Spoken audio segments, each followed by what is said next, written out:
91.9. Sport. Avant de vous rendre là... Salut, je suis le docteur.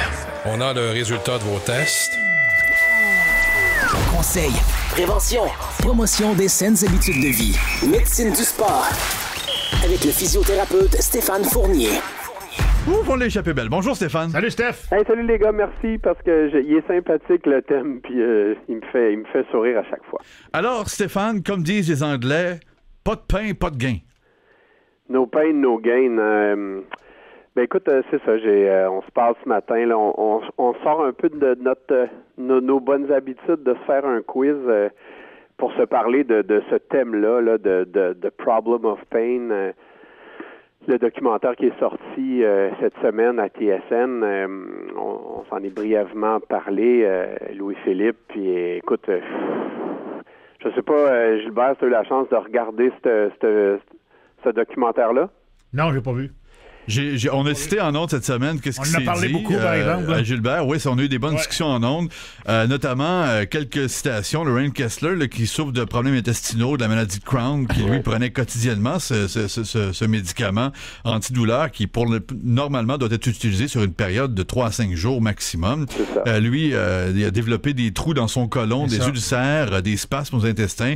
Et il devait aller aux toilettes 30 à 40 fois par jour, c'est du sang qui sortait. Il y a Kyle Quincy qui lui dit « Je me sentais comme Superman quand je prenais ça, mais personne ne me parlait des effets secondaires ou à long terme de ce produit-là. » Ben c'est ça. On parle du Toradol, là, qui est un anti-inflammatoire, qui a des effets analgésiques aussi qui sont très puissants. Que ça soit une injection pour geler la douleur, ces médicaments-là là, qui sont pris... sans discernement de ce que le patient ou que l'athlète là, aura comme conséquence à long terme. Écoute, moi on le savait, moi je suis dans le milieu depuis longtemps, puis je dénonce ça depuis longtemps, mais quand j'ai écouté cette vidéo-là, moi ça m'a pris quelques minutes de me remettre. J'avais les larmes aux yeux, honnêtement, avec toute l'expérience que j'ai, malgré tout, même si on sait que il y a ces abus-là de la part des équipes médicales qui se passent au niveau professionnel. Là. Moi, ça m'a viré à l'envers. Là. Ah oui, tout à fait. On veut tous voir notre joueur préféré jouer, puis on se dit, bon, il est blessé, mais j'espère au moins qu'il va être assez en forme pour jouer. Sauf que ce qu'on comprend, c'est que le prix à payer est beaucoup trop cher pour ces athlètes-là. Oui, moi, il y a deux choses qui me dérangent le plus dans cette philosophie-là des vieilles équipes et des vieilles mentalités du sport professionnel, de geler un gars pour jouer. Il y a deux choses qui me dérangent. Il y a d'abord et avant tout l'éthique médicale. Quand les médecins, les professionnels de la santé ont fait des serments d'Hippocrate entre guillemets, là, de prendre soin des gens, de la santé des gens et de rien faire qui peut porter atteinte à quelqu'un. Le serment d'Hippocrate, ça veut dire que ton patient, là, il n'y a rien d'autre qui va compter que sa santé, peu importe de qui il s'agit. Donc, quand tu es un docteur d'un club, c'est le joueur avant le club. Tu peux pas, éthiquement, là, tu peux pas, et dans ton mandat médical, là, tu peux pas faire quelque chose qui poser un geste thérapeutique qui peut porter atteinte à la santé physique et mentale d'un athlète et d'un patient en général. Quand on voit que toute la politique qu'il y a autour du médical, et ça, c'est très vrai, c'est documenté dans les études scientifiques ou dans le sport professionnel, c'est pour rester le médecin de telle équipe ou de continuer les commandites de telle équipe, par exemple, pour garder le prestige de pouvoir être l'équipe médicale de telle équipe sportive prestigieuse. Les médecins, les thérapeutes sont prêts à justement à mettre ils sont en conflit d'intérêt, en fait. Et ces médicaments-là sont pas en vente libre, ces médicaments-là. Mais non, c'est ça. Donc, ça n'a pas quelqu'un pour les prescrire. Là. Non, c'est ça. Puis les injections, là, quand ils disent qu'il y avait un line-up de gars qui se faisaient injecter avant les matchs, pendant les séries, en prévention même, c'est contre l'éthique. Fait il y a cette première dimension-là. Mais les injections, moi, j'ai vécu ça, Stéphane. Moi, je n'ai eu des injections, mais c'est pas... il n'était pas en ligne là, pour prendre des injections, c'était rare. Puis ça arrivait dans les séries, Dans le temps, là, je te parle... Le problème peut être grandi avec le temps. Ben, c'est ça, là. Je te parle des années 80-90. Tu sais, mais quand quelqu'un était vraiment mal en point, puis t'étais pas... Tu sais, moi, j'avais une main cassée, puis un pied cassé. Je pouvais pas... Puis j'étais au forum, si je me suis fait une fois la main cassée, j'étais avec les Wings, j'étais au forum, c'est le docteur Clément. Il dit, Doc, il faut que je finisse la game, il n'est pas question que je joue pas ici, parce que mes parents sont là, puis je veux finir la game. Là, tu as la misère à tenir ton bâton, mais c'est pas... deviens pas accro à des moi, en tout cas. Mais les histoires, toi c'est peut-être plus les pilules que les injections. Les injections, il y en a eu pas mal, là, mais c'est pas... Écoute, tu sais, encore une fois, là, je fais l'avocat du diable, il y a certaines situations que c'est pas grave à court terme. Tu sais, le 7e match de la Coupe Stanley, le gars, il a mal au poignet, il reposera après. C'est ça. Tu sais, c'est ce que je fais aussi. Là. Ça fait 30 ans que je suis des athlètes professionnels de haut niveau, olympiques, amateurs, etc. Tu sais, même l'athlète olympique, là, que ça fait 4 ans qu'il s'entraîne, puis c'est sa vie, puis c'est ses subventions, puis c'est ce qui fait une médaille ou une participation olympique, c'est le rêve de sa vie, qui est à 3 semaines de participer. Ouais. On va s'ajuster au niveau médical pour dire, OK, regarde, si on pose un certain geste médical, les risques sont mesurés, on va pas hypothéquer la vie, la santé de quelqu'un, mais quand on parle de dire, ben écoute, parce que comme docteur ou comme thérapeute, je veux avoir des bonnies de performance pour qu'il y ait moins de joueurs blessés, ou qu'on dit, ben écoute, je vais perdre ma job, fait que, OK, je vais porter atteinte à la santé d'un joueur parce que je veux pas perdre ma job. Moi, ça c'est le premier volet qui me dérange comme professionnel de la santé. Puis l'autre volet qui me dérange beaucoup, c'est que ces propriétaires-là, milliardaires, pour quelques sous de plus, vont mettre en péril l'avenir et la santé d'un athlète. Ça me rentre pas dans la tête. T'sais. Mais le médecin, là, moi, la responsabilité, oui, c'est le joueur qui le prend, mais tu sais, quand ça fait 5 fois que tu renouves la prescription pour le même gars, nom, là, à un moment donné, là, c'est un red flag. Là, c'est à long terme, là, ça peut avoir des effets néfastes sur toi. Puis il me semble comme médecin responsable, t'as beau être engagé par l'équipe, là, je regrette, là, mais c'est pas l'équipe qui va faire vivre les médecins. Là. Les médecins vivent très bien sans les équipes. Là. Ils ont tous des jobs ailleurs, puis ils ont leur clinique et tout ça.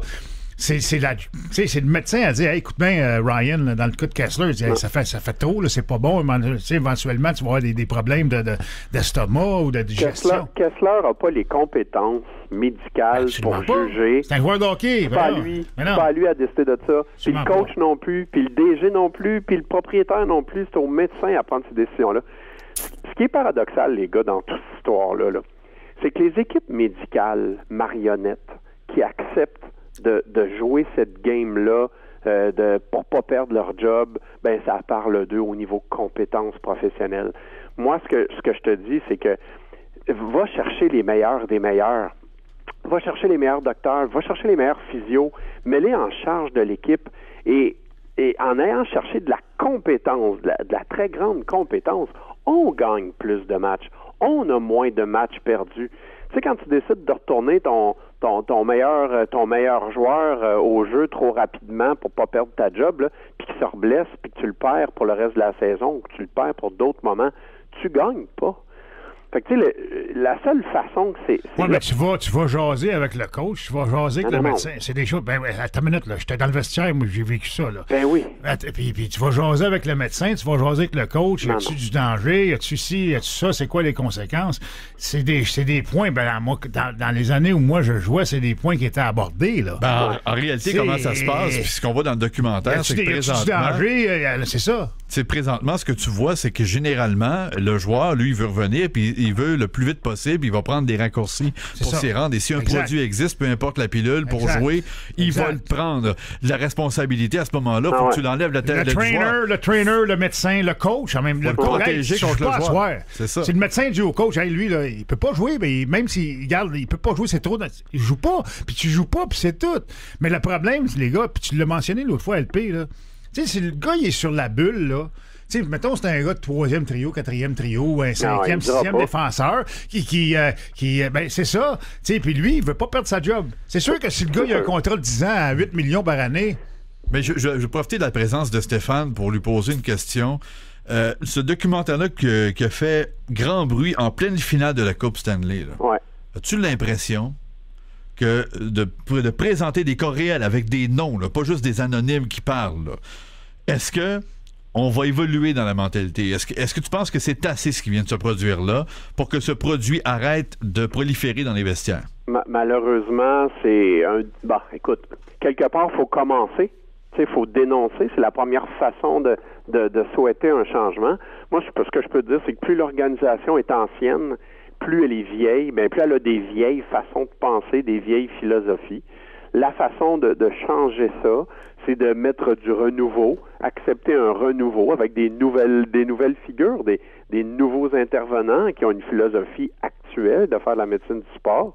Fait qu'il faut changer le système, faut changer les façons de faire. Fait que ça prend, de la part des organisations, une volonté sérieuse de, prendre soin de ses joueurs et, bien sûr, gagner.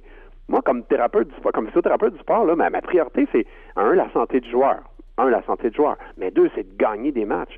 Fait que plus tu prends la meilleure équipe médicale possible, les meilleurs thérapeutes possibles, et plus tu as de chances d'avoir des résultats thérapeutiques quand les gars sont blessés, et tu vas en gagner des matchs.